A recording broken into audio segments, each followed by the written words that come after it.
Welcome to the dark and mysterious world of the occult iceberg, where we'll peel back the veil on secret societies, ancient rituals, esoteric symbols, magical rites, and more. But before we begin, don't forget to like and subscribe and hit that notification bell. I'm trying to hit 15,000 subscribers by the end of the year. Hermeticism is a religious and philosophical tradition that originated from the teachings attributed to Hermes Trismegistus, a figure said to combine elements of the god Hermes and the Egyptian god Thoth. The texts that make up Hermeticism, like the Corpus Hermeticum, were written between the 1st and 3rd centuries AD during the Roman administration of Egypt. These works combine Greek philosophical ideas with Egyptian religious beliefs and represent a mix of mystical, theological, and esoteric knowledge. The Hermetic tradition is split into two main categories: popular Hermetism focused on topics like astrology, alchemy, and magic, and a variety of more practical applications. Philosophical Hermetism, on the other hand, dealt more with philosophy and theology. Popular Hermetism tried to explain how the cosmos is interconnected, believing that everything in the universe is linked by a system of influences and correspondences. These beliefs became the foundation for practices like astrology and alchemy. The theological side of Hermetism was more focused on the nature of God and the universe, seeking divine wisdom through introspection and philosophical study. The Hermetic writings were heavily influenced by Greek philosophy, especially Platonic ideas. The texts are presented as dialogues, much like those written by the Greek philosopher Plato, and they emphasize the pursuit of gnosis, or knowledge, as the key to spiritual enlightenment.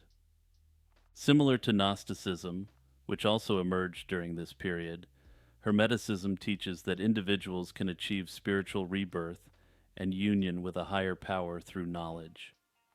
This knowledge was considered divine and believed to reveal the secrets of existence, the nature of God, and the connections between all living things. The texts attributed to Hermes Trismegistus were likely written by multiple unknown authors who used the mythical figure to give their works greater authority. The teachings in these writings reflect the blending of different traditions, merging Greek philosophy with Egyptian religious practices, and even some Jewish and early Christian ideas. Hermeticism saw a significant revival during the Renaissance, largely because of the rediscovery of the Corpus Hermeticum. Italian scholars translated these works into Latin in the 15th century, making them accessible to European thinkers. Renaissance intellectuals were attracted to the mystical aspects of Hermeticism, which seemed to offer a deeper, spiritual understanding of the universe that went beyond what the Church taught. During the 17th century, Hermeticism also influenced the development of Rosicrucianism, a mystical and secretive movement that claimed to have access to ancient Hermetic knowledge. The association with such groups gave Hermeticism a reputation as a secret, mystical tradition that preserved hidden wisdom passed down through the ages. This reputation made Hermeticism appealing to those seeking knowledge outside the mainstream doctrines of the Church or traditional philosophy. Whether through alchemy, astrology, or philosophical inquiry, Hermetic practitioners believed that understanding the cosmos could elevate their souls and bring them closer to the divine. Augury was an important part of ancient Roman religion, where people used signs from nature, particularly birds, to understand the will of the gods. Augurs were the religious officials responsible for interpreting these signs. They didn't predict the future in a modern sense, but instead determined if the gods approved of a planned action, like starting a war or electing a new leader. In Rome, birds were seen as messengers of the gods. Augurs would carefully watch how birds flew, sang, or ate to figure out if the gods were sending a good or bad message. There were two types of birds used for these interpretations. One type made predictions by how they sang, and the other by how they flew. The practice of taking the auspices, often referred to watching birds in this way, to understand what the gods wanted. It wasn't just birds that could be signs from the gods. Augurs also interpreted other natural events, like lightning, thunder, or cloud patterns, though these were never their main specialty. These signs were either deliberately sought out by an augur or happened randomly during rituals or public events. Augury wasn't just about religion, it was also a powerful tool in Roman politics. And for those unaware, the Romans were a highly religious and superstitious people. Augurs were involved in all kinds of important public events, from elections to military campaigns. No major public action would happen without getting a yes from the gods through augury.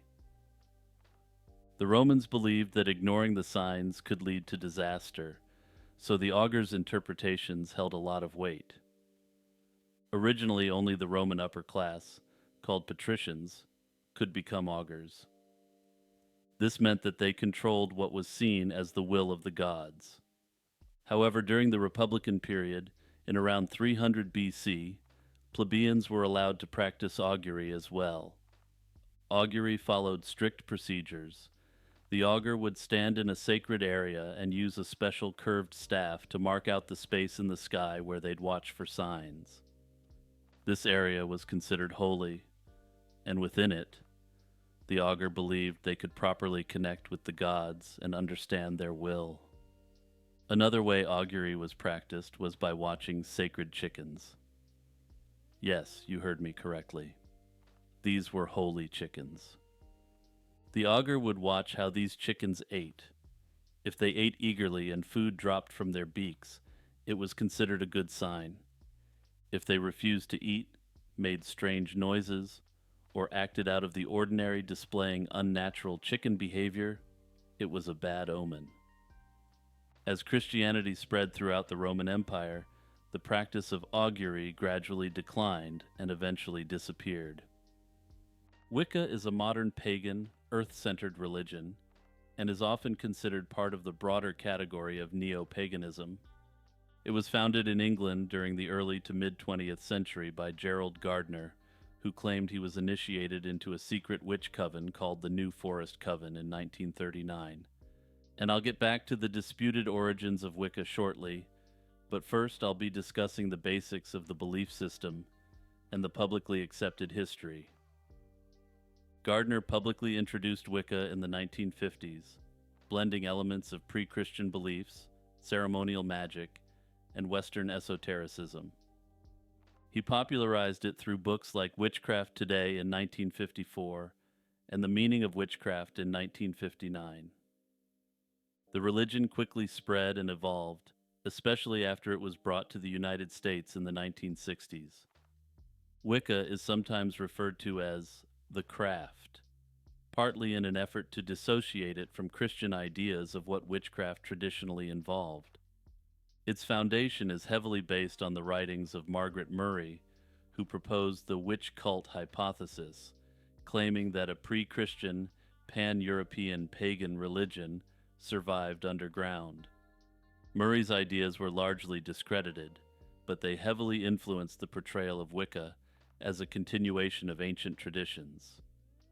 Gardner's writings leaned on this hypothesis, as well as borrowing material from earlier occultists like Aleister Crowley and Charles Leland.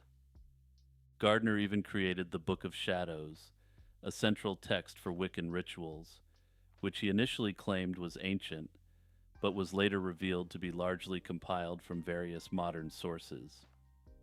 Doreen Valiente, an influential figure in the development of Wicca, joined Gardner's coven in the 1950s. Valiente revised much of Gardner's Book of Shadows to remove elements directly borrowed from Crowley and to craft rituals that felt more authentic and meaningful to practitioners. She also helped write foundational texts and incorporated the Wiccan Rede into the religion, a key moral statement that states practitioners can do what they will so long as they harm none. Wicca's structure is decentralized, which means there are various branches or traditions with different beliefs and practices. Gardnerian Wicca, the original tradition founded by Gardner, emphasizes initiation and hierarchical coven structure. Alexandrian Wicca, another significant branch, was founded by Alex Sanders in the 1960s and incorporates similar beliefs, but with a more flexible approach. There are also non-traditional, eclectic forms of Wicca that draw from diverse spiritual sources and often don't require initiation through a coven. Eclectic Wiccans may practice alone as solitary practitioners or in very loosely organized groups. Wiccan theology is generally duotheistic, worshipping a goddess and a god, often conceptualized as the triple goddess, associated with the moon, and the horned god, linked to nature and the sun. These deities are frequently seen as archetypal figures representing feminine and masculine energies, and many Wiccans view them as aspects of a greater, unified divinity. In practice, Wiccans may worship these deities under different names from various mythologies. Some traditions are strictly polytheistic, while others take a more monotheistic or pantheistic approach. Rituals are central to Wiccan practice and often take place within a circle, a sacred space created to focus energy and provide a boundary between the physical and spiritual realms. Common rituals include espats, which are ceremonies held on full moons dedicated to the goddess, and sabbats, seasonal festivals marking the wheel of the year. These festivals are deeply tied to the cycles of nature, reflecting Wicca's emphasis on the interconnectedness of life and the earth.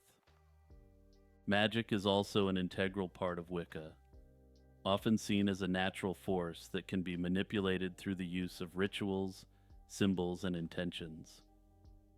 The practice of magic in Wicca isn't focused on coercion, but rather on harmony and balance. The rule of three is an ethical guideline suggesting that whatever energy a person sends out, positive or negative, will return to them threefold. This belief emphasizes the harmony of all things and the belief that acting in a harmful nature is swiftly punished. This principle, along with the Wiccan Rede, forms the basis of Wiccan ethical practice, emphasizing personal responsibility and non-harm. Earlier on in this segment, I promised to quote-unquote circle back to the origins of Wicca. Gardner, considered the father of modern Wicca, as discussed at the beginning of this section, claimed that Wicca was an ancient pagan religion, secretly passed down through the generations. According to Gardner, he was initiated into one of these surviving covens in 1939 by a woman named Dorothy Clutterbuck in the New Forest area of England. And yes, for those wondering, Dorothy Clutterbuck was very much a real person. Notably, at least publicly, she presented herself as a practicing Christian, which some have suggested indicates that she was definitely not a witch. Respectfully, I disagree with this view, given that the witch cult hypothesis postulates that existing covens survived by having their members openly appear as Christian. And to be clear, this isn't my endorsement of the witch cult hypothesis, but rather the acknowledgement that this works within the framework proposed. Further, there's analogous situations throughout history, such as crypto-Christians in Japan during the Edo period. While Gardner's version of Wicca drew inspiration from earlier traditions, evidence for the unbroken lineage he claimed remains tenuous at this time. However, of course, I must emphasize that he claimed to have gone public with an esoteric tradition. As such, I wouldn't expect substantial historical records of any such tradition to be preserved, or to be preserved in a way which would be unambiguous to an outsider.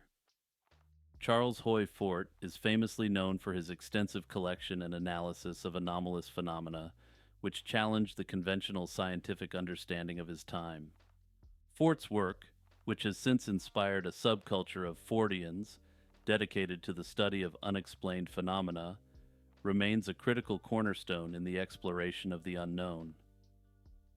Fort's ideas largely revolve around the concept of what he called damned data.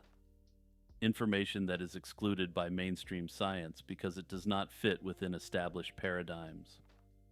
His seminal work, The Book of the Damned, published in 1919, introduced this concept, wherein Fort criticized the scientific community for its selective acceptance of data. He argued that scientists often disregard evidence that cannot be easily explained or that contradicts widely held beliefs, treating such data as if it were damned or not worth consideration. This critique was not merely an attack on scientific inquiry, but was aimed at the dogmatic adherence to established theories without considering alternative explanations for observed phenomena. Fort was deeply skeptical of the scientific positivism of his era, the belief that all meaningful knowledge could be derived from observable empirical data alone. Instead, he believed that many phenomena existed beyond the grasp of current scientific methods, and that these should not be dismissed simply because they were unexplained. Interestingly, Fort's collections of strange occurrences include reports of UFO sightings long before they became a widespread cultural phenomenon. His works often juxtaposed accepted scientific explanations with these anomalies, suggesting that the latter might offer insights into the limitations of human understanding. One of Fort's more controversial ideas was the concept of the Super Sargasso Sea, an imaginary place where all lost objects on Earth end up, only to occasionally rain back down to the planet. While Fort did not necessarily believe in this idea literally, he used it to mock the scientific explanations that he felt were equally fantastical, yet accepted without question. Fort's ideas did not simply reside within the confines of his books. They inspired a movement. The International Fortean Organization, founded in the 1960s, is one such group that carries on Fort's legacy. Info promotes the study of unexplained occurrences and encouraging open-mindedness towards phenomena that mainstream science might reject. This organization, along with various publications like the Fortean Times, plays a crucial role in keeping Fort's ideas alive. Despite his significant influence, Fort's work has been met with considerable skepticism. Critics argue that his collections of data lack rigorous scientific methodology and that his writings are more literary and philosophical than truly scientific. Agartha is a legendary kingdom said to be located on the inner surface of the Earth. The concept of Agartha is closely tied to the hollow Earth theory, which proposes that the Earth is hollow and contains subterranean environments. This idea can be traced back to the 17th century, when Edmund Halley, known for Halley's Comet, suggested that the Earth consisted of concentric shells with separate atmospheres. The legend gained further prominence through the works of 19th century French occultist Alexandre Saint-Yves d'Alvedre, who described Agartha in an 1886 book. He claimed that Agartha was an underground kingdom of advanced knowledge and wisdom, hidden from the surface world to safeguard its secrets. The story was later revived by Polish explorer Ferdynand Ossendowski, who in a 1922 book recounted tales of a subterranean kingdom imparted to him by Mongolian lamas. The mysteries of Agartha are deeply intertwined with various cultural myths and religious stories. In Hindu and Buddhist traditions, similar concepts exist, such as Patala, a netherworld inhabited by serpent-like beings called Nagas. Another concept also exists called Shambhala, a mythical kingdom often confused with Agartha in Western sources. One of the stories related to Agartha involves Admiral Richard E. Byrd of the U.S. Navy. In his purported secret diary, Byrd describes an encounter with an advanced civilization during a flight over the North Pole in 1947. He claims to have seen a lush green landscape and was greeted by beings from Agartha who expressed concern over humanity's use of nuclear weapons. Although this diary's authenticity is widely disputed, It has fueled many theories about the existence of Agartha. According to these theories, Agartha is accessible through entrances at the North and South Poles, as well as other locations around the world. Maps created by these groups often depict a vast network of tunnels connecting various parts of the Earth's interior, with Agartha as the central hub. The law of attraction and the concept of manifestation have garnered significant attention and popularity in recent years. These concepts hinge on the belief that thoughts, whether positive or negative, can influence one's life experiences.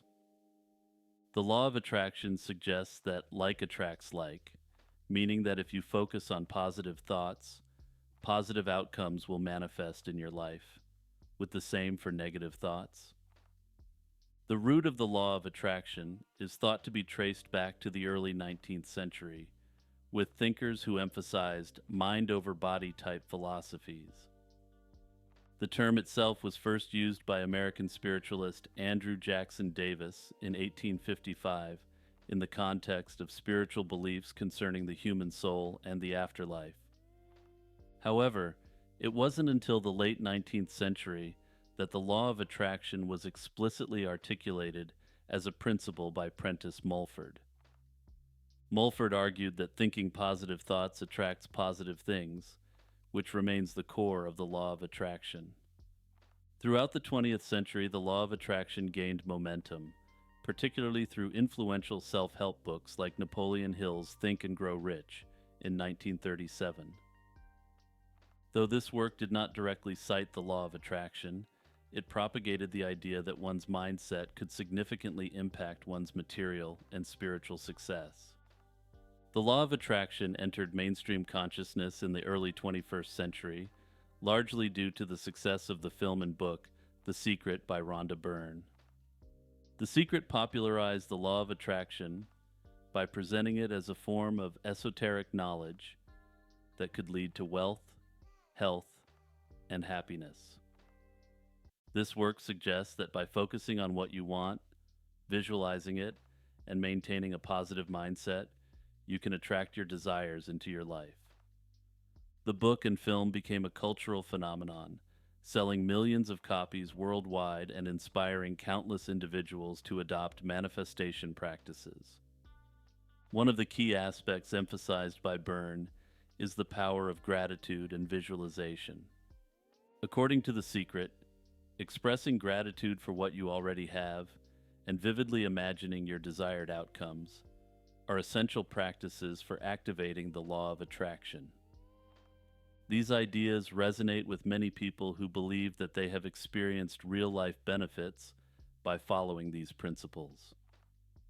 The law of attraction has had a profound impact on popular culture, particularly within the self-help industry. It has inspired a wide range of books, seminars, workshops, and online courses aimed at teaching individuals how to manifest their desires. Proponents of the law of attraction often cite personal anecdotes of success, claiming that by changing their mindset, they have attracted wealth, health, and fulfilling relationships. Yaldabaoth, in demonology and Gnostic cosmology, holds a prominent role as the demiurge, a creator god who is often portrayed as a malevolent and ignorant being.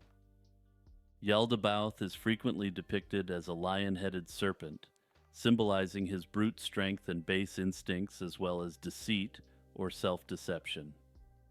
This visual representation underscores his animalistic nature, contrasting with the higher, more refined divine beings in Gnostic tradition.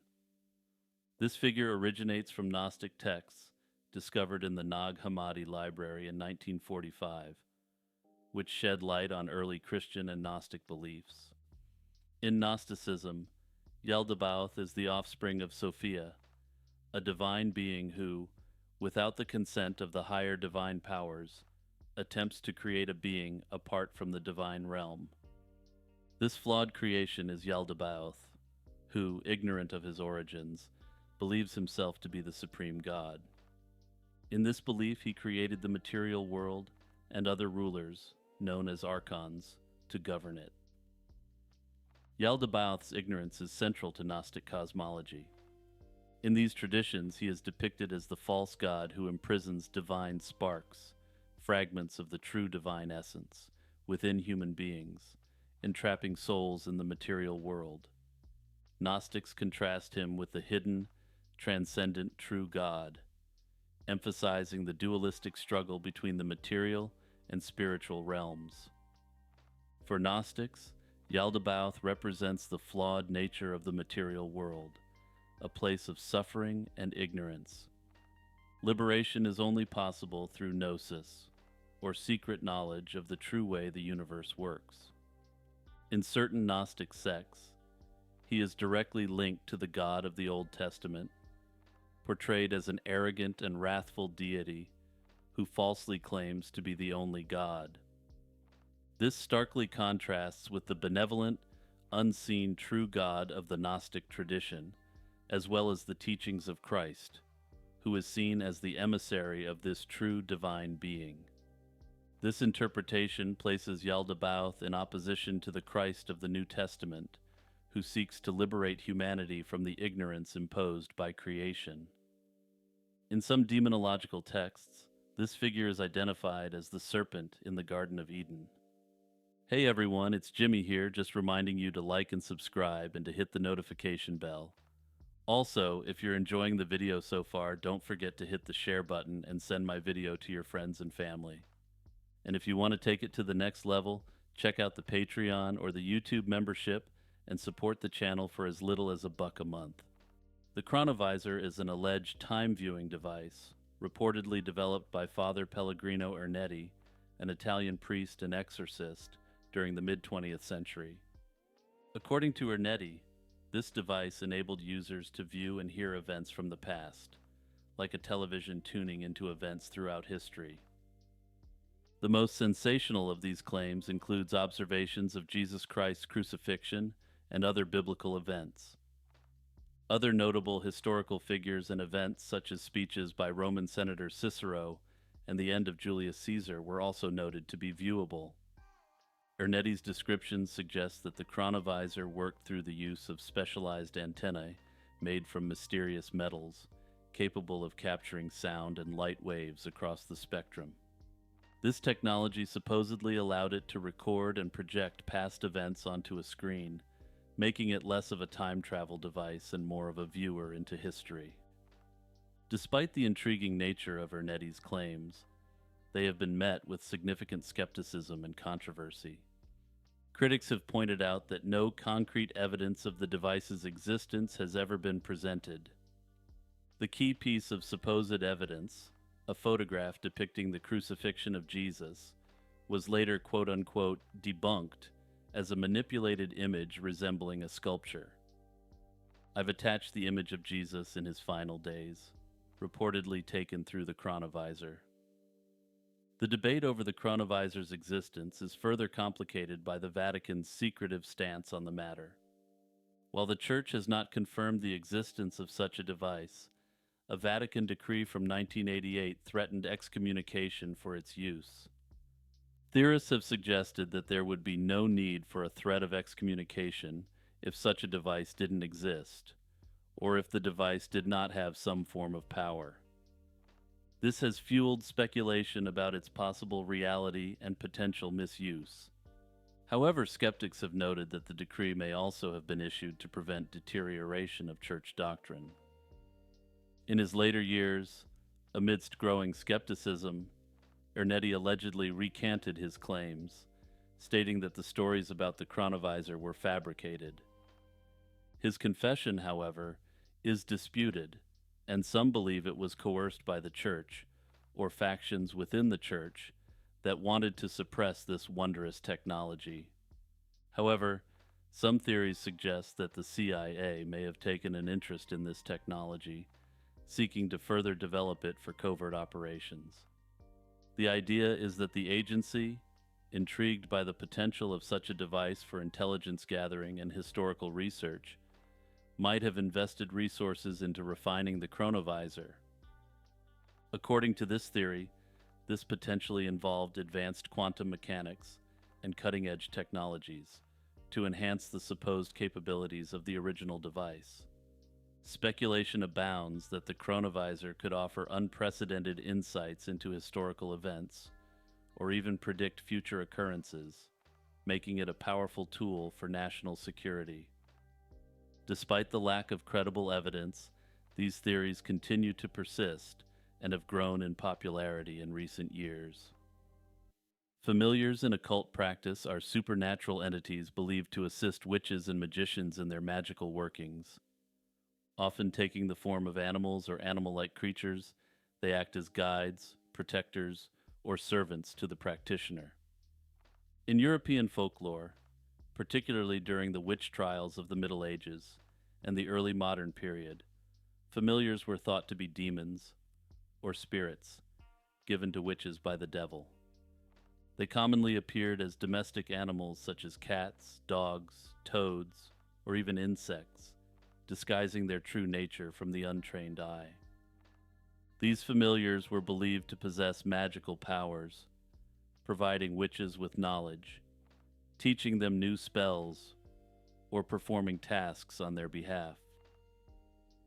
The relationship between a witch and their familiar was considered contractual and sealed through an unbreakable pact or agreement. This bond was often solidified by the witch feeding the familiar with milk, bodily fluids, or other offerings, establishing a reciprocal relationship. Beyond Europe, the concept of spirit companions or familiars is prevalent in various cultures. In shamanistic practices worldwide, shamans interact with spirit animals or guides that assist them in navigating the spiritual realm. These entities are viewed as benevolent helpers, providing wisdom, healing, and a connection to the natural world.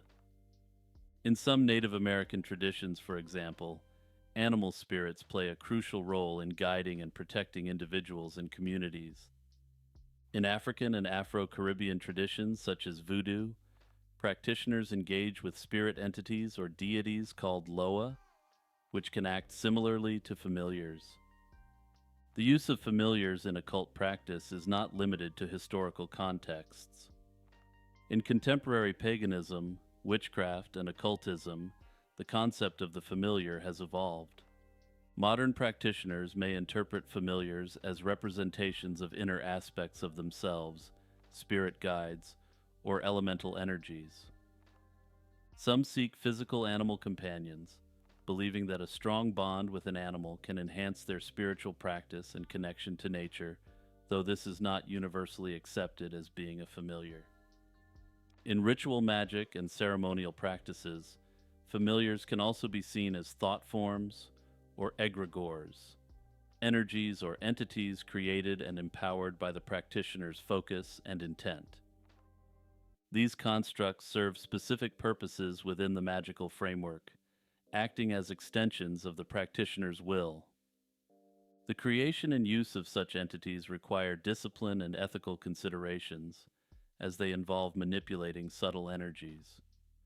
While the role of the familiars is often portrayed as that of a companion or teacher, their role as a protector is significant. Practitioners often call upon them to guard against malevolent spirits, negative energies, or psychic attacks. In some traditions, the familiar acts as a mediator between the practitioner and other spiritual entities, facilitating communication and ensuring safe passage through various realms. Methods of acquiring a familiar vary across different practices. Some traditions involve rituals to summon and bind a spirit to serve as a familiar. Others emphasize forming a natural relationship with an animal or spirit through mutual respect and trust. Other traditions believe that the familiar can be manifested within one's mind and does not take on a physical body. The technological age has also seen the emergence of new interpretations of familiars. Some practitioners consider digital constructs as modern familiars, exploring the intersection between technology and spirituality. Lilith is regarded as Adam's first wife in some Jewish and Christian texts. Lilith's earliest origins can be traced to Mesopotamian mythology, where she was part of a class of female demons linked with storms and the night. These early depictions, such as her appearance in the Epic of Gilgamesh, describe her as a destructive, vampiric figure who fled to the desert after her lair, a sacred tree, was destroyed. In this context, Lilith embodied the fears associated with untamed, nocturnal forces. Her characteristics were later absorbed into early Jewish demonology, where she became an archetype of female rebellion and danger. In Jewish mythology, Lilith's most famous role is as Adam's first wife. According to this tradition, Lilith was created at the same time and from the same earth as Adam. However, she refused to be subservient to him, insisting on equality. When Adam attempted to force her into submission, Lilith fled the Garden of Eden.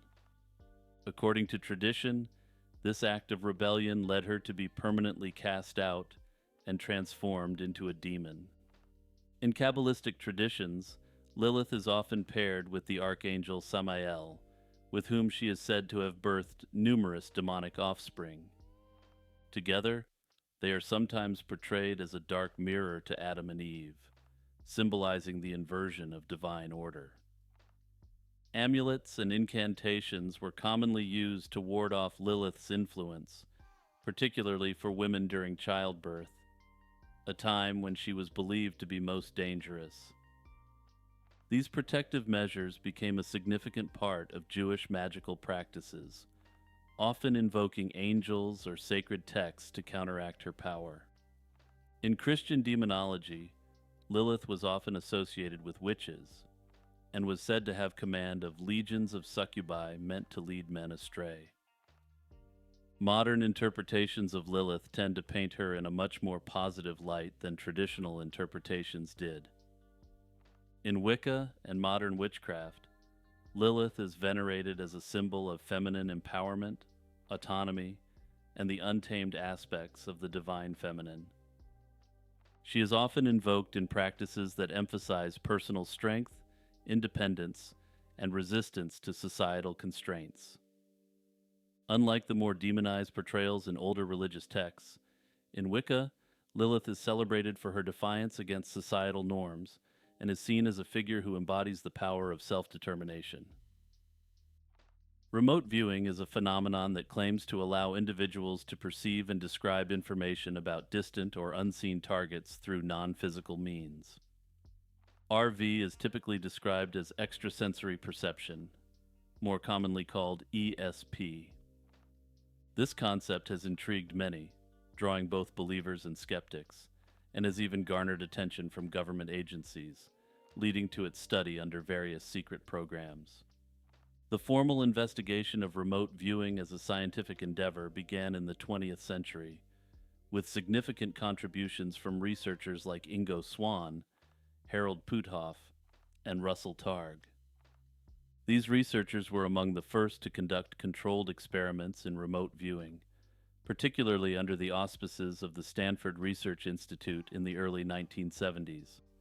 One of the most notable early experiments involved the psychic Ingo Swann, who was tested for his ability to describe objects and events located at a distance. These experiments at SRI reportedly yielded positive results, leading to further interest and funding from various branches of the U.S. military and intelligence communities. This period marked the beginning of a more organized and funded approach to studying remote viewing, culminating in the establishment of the Stargate Project. The Stargate Project was a secret U.S. Army unit established in the late 1970s, aimed at exploring the potential military applications of psychic phenomena, including remote viewing. This project, which ran until 1995, was motivated by reports that the Soviet Union was heavily investing in similar research. There was a significant concern that they might develop psychic capabilities that could be used against the United States or American allies. Under the Stargate Project, remote viewers were tasked with various missions, including locating hostages, identifying the locations of weapons, and gathering intelligence on enemy positions. Proponents of the project claimed some successes, such as the alleged remote viewing of a lost Soviet aircraft in 1976. However, the project was fraught with controversy and skepticism, particularly from the scientific community, which criticized the methodologies used and the reliability of the results. One of the primary criticisms is the lack of repeatability in remote viewing experiments. Many studies have reported positive results, but these results often failed to be replicated in subsequent experiments, leading to questions about the validity of the findings. Furthermore, methodological flaws have been pointed out in many of the early remote viewing experiments. Issues include the possibility of sensory leakage, where the remote viewer could have received unintentional cues about the target, and the failure to use proper control groups. These issues have cast doubt on the legitimacy of the results. These concerns have led many in the scientific community to classify remote viewing as pseudoscience, despite its continued popularity among certain groups and researchers. One notable figure in RV includes Joseph McMoneagle, a retired U.S. Army officer who participated in the Stargate project and is often cited as one of the most successful remote viewers. McMoneagle claimed to have been involved in numerous successful remote viewing operations, although these claims are often disputed by skeptics. The Stargate project's association with remote viewing gave the phenomenon a degree of legitimacy that it might not have achieved otherwise.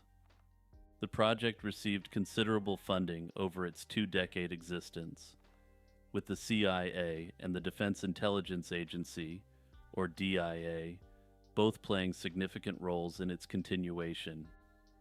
However, by the early 1990s, the project's utility was increasingly questioned.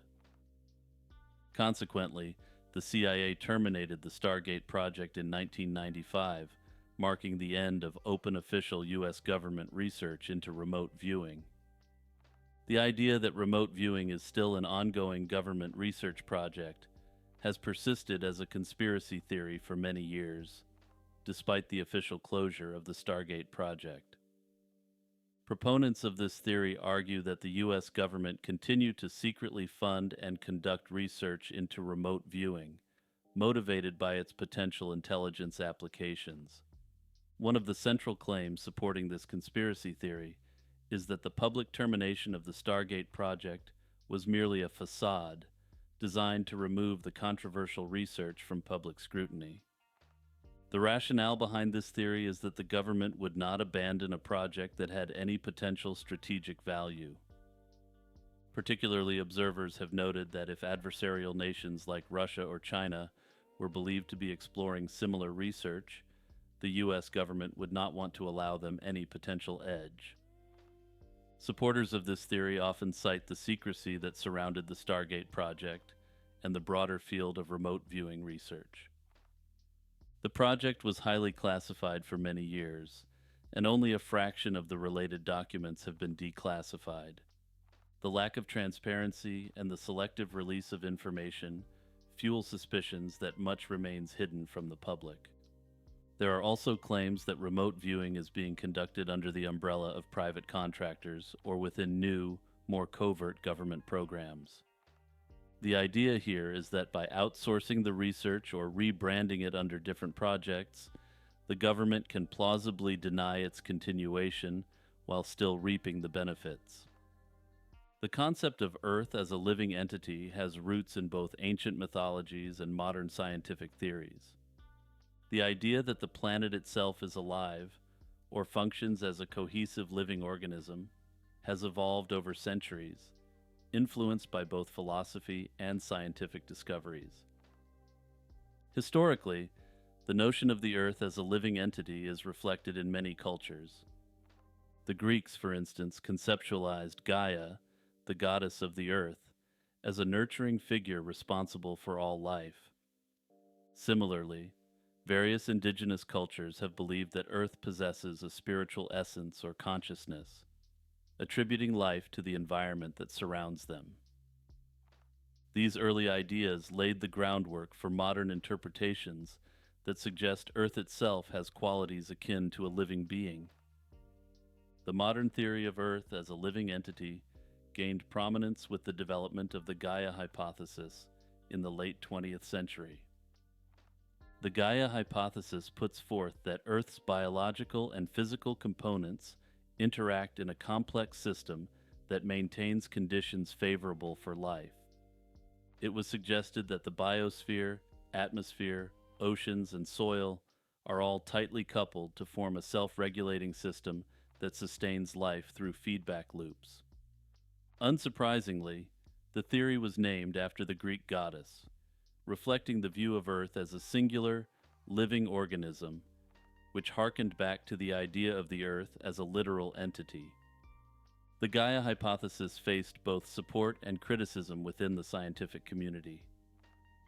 Early supporters viewed it as an insightful way to understand the interconnectedness of Earth's systems. The idea that living organisms collectively affect the Earth's climate and atmospheric chemistry to make it habitable suggested a powerful form of cooperation across species and ecosystems. However, critics argued that it lacked rigorous scientific basis, especially concerning the suggestion that Earth quote-unquote intends to maintain life-sustaining conditions. In response to criticism, the creator of the theory later refined the hypothesis to focus on cybernetic feedback systems rather than purpose-driven behavior. Modern extensions of the Gaia concept have led to more scientifically grounded theories. One of these is the concept of Earth system science, which treats the planet as an integrated set of physical, chemical, biological, and human interactions. This approach, while less metaphorical than the original Gaia hypothesis, retains the focus on the interconnectedness of Earth's systems. It emphasizes that all elements, land, water, air, and life, are linked, influencing and responding to each other. The interactions are not aimed at maintaining life in a purposive way, as suggested by early interpretations of Gaia, but instead occur through dynamic feedback loops driven by natural processes. Literal belief in the concept of Earth as a living entity, as proposed by the Gaia hypothesis, has attracted a small but passionate group of proponents. These individuals believe that Earth functions as a conscious, self-regulating organism, which has implications for spirituality and environmental ethics. Some interpret Gaia as having an inherent intelligence, guiding natural processes toward balance. Further, the idea of Earth's consciousness as an emergent phenomenon suggests that collective interactions between living organisms and ecosystems might lead to a form of planetary awareness. While intriguing, it lacks empirical support and remains outside mainstream scientific acceptance. However, most scientists regard this view metaphorically rather than literally, seeing Gaia as a useful analogy rather than a conscious entity. The literal belief often aligns with deep ecology and eco-spiritual movements, rather than mainstream scientific perspectives. Remember to like and subscribe, and also click the share button and notification bell. Also, check out my other videos in this series by clicking the screen above, or check out my 11-hour unsolved mystery compilation.